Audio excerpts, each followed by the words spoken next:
It's Tuesday, June 6th. I'm Josie Duffy-Rice. And I'm Tre'vell Anderson, and this is What a Day, where we are happy to report that it's now safe to completely forget Maddie Healey's name. Fortunately for me, I never even bothered to learn it, so... Sorry to this man, but I still don't know who he is either. No clue. He'll be fine.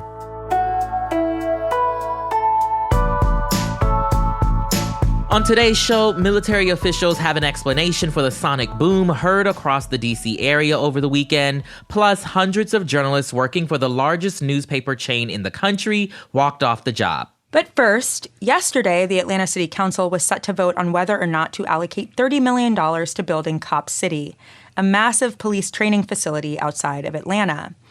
That vote comes after years of active pushback and opposition from activists and many in the community. It also comes amidst a number of recent concerning incidents involving Atlanta police and city officials.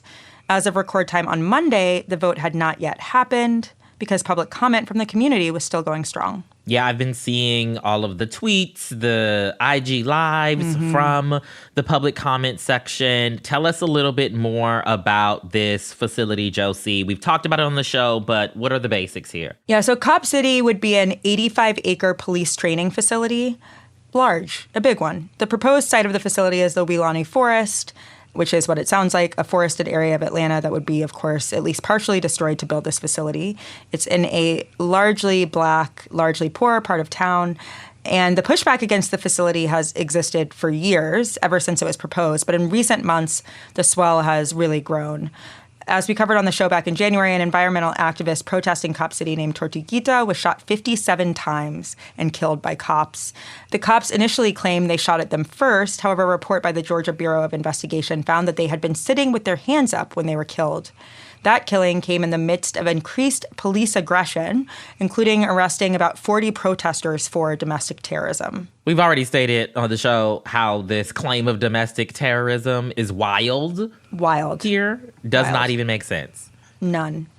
It's a very aggressive move by a, historically aggressive police department. And if that wasn't enough, there's been more bad behavior by city officials more recently. Last week, residents learned that Cop City is actually expected to cost taxpayers a total of $60 million, double what officials had claimed.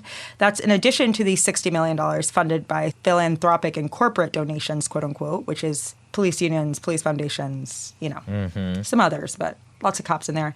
Then, as we covered on the show, last Wednesday, a SWAT team showed up to the door of 3 Atlanta organizers with the Atlanta Solidarity Fund, a mutual aid and bail fund. The officers had their guns drawn, they proceeded to raid the home, and then they eventually arrested the 3 activists for charity fraud and money laundering. It's a very normal thing to do, to show up to someone's house dressed in full tactical gear with guns to raid their home, like many cops when they're accused of charity fraud. That's normal, right? Wow, no, it's giving excessive is what it's giving. Yes. It's giving excessive. This is part of a series of many questionable choices on the part of law enforcement and public officials in the city. If I'm being generous, I'd say we're seeing a lot of incompetence. If I'm being realistic, if I'm being honest, it seems like explicit attempts to silence pushback. And in fact, at the end of last week, audio leaked of a couple of police officers discussing the raid. And the officers said, quote, they had to send a message and stated, quote, at some point, they've got to give up, talking about the protesters. Yikes. It's always interesting when these folks are caught on tape. Right. Telling us their true feelings. Right. Like, y'all don't even use code words. Y'all just say it. You don't even use code words anymore. So you mentioned that as we go to record, the vote hasn't happened yet, but what's likely going to happen? The vote will likely be pushed to later today, given that public comment is expected to last into the night. The expectation has long been that the city council would vote for the facility. That's what most people are expecting, but I guess there's always a chance that they decide to surprise us. But no matter what, it's clear that it's a very, very unpopular decision for local officials. And I would not be surprised if local elected officials really pay a price at the ballot box for deciding to vote for Cop City. On Monday, the line for public comment trailed outside of City Hall and down the block, according to people in attendance, and it lasted from morning into the evening. Resident after resident spoke about the other ways that Atlanta could desperately use that money. As of record time, public comment is still going. So here's a clip from Robel Awaka speaking to the city council about Cop City. On our way to daycare in the morning, we sing songs as I try to avoid the potholes that have been there for years. I drive by neighbors waiting at bus stops with no benches, no shelters from the rain. We see unhoused neighbors and community members sleeping under makeshift shelters. And we see cop cars cruising our neighborhood all day, every day. I've been harassed on more than one occasion by the cops in my neighborhood. They make me feel the opposite of safe. Spending $60 million taxpayer dollars on a new police training facility is the most heartbreaking, reckless, and quite frankly, anti-Black thing this city has ever proposed in my lifetime. Had to keep in the anti-Black. Well, you got to call it like it is, honey. Had to say it. Well, thanks for that, Josie. Now on to an update to a story mentioned on yesterday's show about the flight of migrants that showed up in Sacramento over the weekend. A quick refresher, 16 South American migrants ended up on the doorstep of a local church without any advance notice. They were first transported to New Mexico from Texas before arriving in California, where there has now been a second flight carrying migrants to arrive in California's capital. This one touched down Monday morning with about 20 people on board. All right. I bet I can guess, but do we know for a fact who is responsible for this? So, no one has publicly taken responsibility yet, but California officials are blaming Florida's Governor Ron DeSantis, okay? And they have good reasons to. As you well know, DeSantis has been a major pain in the ass regarding a number of social issues, but especially immigration. And here's some quick background for folks. Earlier this year, he signed off on a bill that earmarks another $12 million for a program that specifically relocates undocumented migrants from Florida to other states. That's how those flights carrying migrants to Martha's Vineyard in Massachusetts last year happened, if you remember those. And when people called him out for using this money to send migrants in other states, right, folks not even in Florida, two Democratic ones, DeSantis had Republican legislators in his state create this program in his office, specifically dedicated to migrant relocation, with the express permission to transport folks from locations anywhere in the country. And one of the three vendors DeSantis' administration selected to carry out these relocations was Vertol Systems, a Florida-based aviation company. I bet I know where this is going. Now, that's important info because the two flights that ended up in Sacramento appear to have been arranged by Vertol Systems, and that's according to California Attorney General Rob Bonta's office. Well. If there isn't anything less surprising on earth than Ron DeSantis spending money to do this. I also think it's a little crazy that the fiscal conservative is spending $12 million for this program, which is basically a huge troll and act of cruelty. But anyway. What does California's Governor Gavin Newsom have to say about all of this? I know that they have a pretty contentious relationship. Yes, he and DeSantis have been, trading barbs for years at this point, so much so that Newsom had no qualms about calling DeSantis a, quote, small, pathetic man yesterday on the Twitters. And he also basically implied that he might pursue kidnapping charges over the matter, especially as many of these migrants do not seem like they expected to end up in California. Some of them who are seeking asylum even have immigration court dates in the coming days in cities as far as New York and Chicago, so it's looking like that might be the case. Nonetheless, I'm sure that this story is not over, especially with DeSantis running for president. Everybody gird your loins now.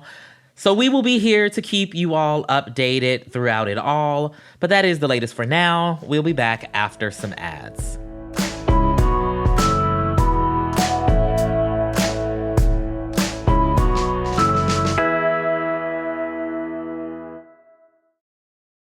Let's get to some headlines. Headlines. If you were in the Washington, D.C. area Sunday afternoon, you may have been jolted by a loud sonic boom. It happened as military F-16 fighter jets scrambled to intercept a small private plane that flew over restricted airspace. According to officials, the business jet took off from eastern Tennessee and was originally bound for Long Island, New York, but for some reason, it abruptly turned around and ended up flying over D.C. At least one of the fighter pilots sent to intercept the plane reportedly saw the civilian pilot slumped over in his seat and he appeared unresponsive. The plane, which was carrying 4 people, later crashed into a remote part of Virginia, and there were no survivors. The victims include the pilot, the plane owner's adult daughter, his 2-year-old granddaughter, and the child's nanny. Investigators are still looking into what caused the crash. So sad. Education officials in Afghanistan said on Sunday that nearly 80 young girls at 2 primary schools were poisoned and are now hospitalized. Both schools are located right next to each other in Afghanistan's northern Sancherek district. The girls were enrolled in grades 1 through 6. Under the Taliban regime, girls and women are banned from pursuing education beyond those grade levels. Officials told the Associated Press that the girls are quote-unquote all fine now and that they're still investigating the matter. But they gave no details on how they were poisoned and who may be responsible. If this sounds familiar, you'll remember that we told you about a similar rash of poisonings in Iran last November when thousands of schoolgirls were poisoned by noxious fumes in their classrooms. To this day, there's no confirmation as to who was behind those attacks in Iran or what chemicals were used to carry them out. Haunting. I mean, just so awful. Hundreds of journalists at Gannett, the country's largest newspaper chain, walked off the job yesterday. The strike included workers from 24 newsrooms across the country, and it's said to be the largest collective labor action in Gannett's 100-year history. Yesterday's walkout was planned on the same day as the company's annual shareholder meeting. The News Guild, the union representing Gannett journalists, sent a letter to shareholders last month urging them to cast a vote of no confidence against CEO Mike Reed. In that letter, the union criticized Reed for slashing newsroom staff, reducing the salaries of its remaining employees, and cutting the amount of local news content its papers run. Gannett shareholders instead ultimately approved a new compensation package for its executives, including Reed, who made about $11 million between 2021 and 2022. Susan DeCarava, the president of the News Guild of New York, called the move, quote, a slap in the face to the hundreds of Gannett journalists who are on strike. Look, first of all, we hear about journalists at Gannett getting fired left and right who are not making that much money. So I have questions about this $11 million. And also, you could pay me $11 million to run news organizations into the ground. I do it for half, okay? I don't even need the $11 million. I'll do it for half, okay? I'll do it for half. I'm like, this is someone who has contributed directly to the complete decimation of local media. He's rewarded with $11 million. And I think that is $11 million that we could split and be very happy. Absolutely. Also, a great PSA for folks to support your local newspaper. Support your local newspaper. That's correct. And in yet another round of layoffs, Spotify announced yesterday that the streaming company is cutting about 200 employees, or 2% of its workforce. The company also plans to merge its podcast networks Gimlet and Parcast into a, quote, renewed Spotify Studios operation. The news came to Spotify staff in a memo sent yesterday morning by the head of the company's podcast division, who called the move a, quote, fundamental pivot that will allow us to support the creator community better. They love talking about pivots when people are losing jobs. Why do they always go to the word pivot? Don't say that anymore. It's not working for you. It's not great. It's not great. Yesterday's cuts come after Spotify announced earlier this year in January that it was laying off 6% of its global workforce. And last October, the company canceled 11 of its original podcasts. According to a federal lawsuit filed on Thursday, a new Mississippi law could restrict free speech by requiring residents to get a permit if they want to protest near government buildings in the city of Jackson. The lawsuit was filed by the Mississippi Poor People's Campaign and several other advocacy groups in the state in an effort to block the rule from going into effect on July 1st.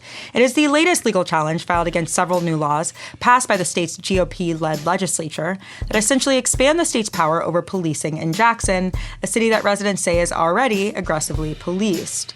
Earlier this year, the NAACP successfully sued to block state officials from unilaterally appointing 4 state court judges in Jackson County, a move that drew widespread outrage and protest from residents. The state's majority white and Republican legislature claims that it's just trying to lower crime in the state's majority black capital. But Jackson residents have repeatedly protested these new proposed rules, as well as the state's unwillingness to invest in the real issues the Jackson community faces, like repairing the city's struggling water system.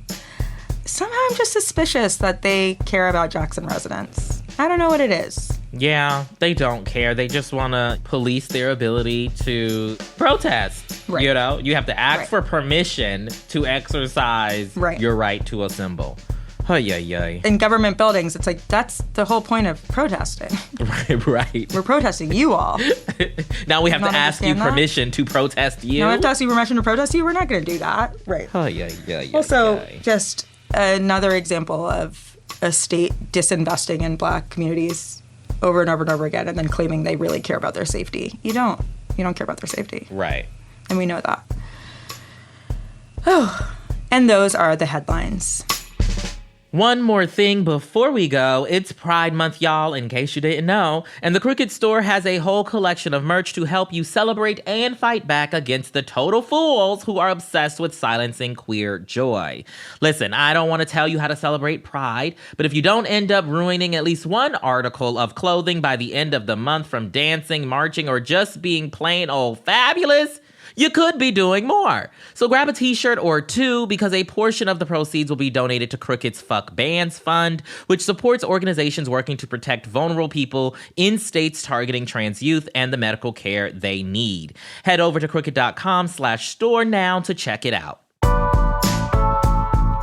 That is all for today. If you like the show, make sure you subscribe, leave a review, call out an overpaid CEO, and tell your friends to listen. And if you're into reading and not just the hard work of local journalists like me, What A Day is also a nightly newsletter. Check it out and subscribe at crooked.com/subscribe.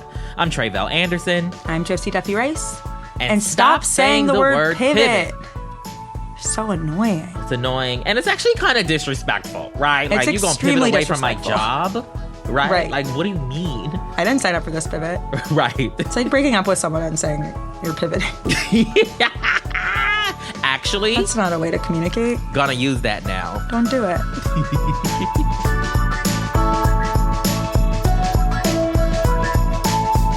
What A Day is a production of Crooked Media. It's recorded and mixed by Bill Lance.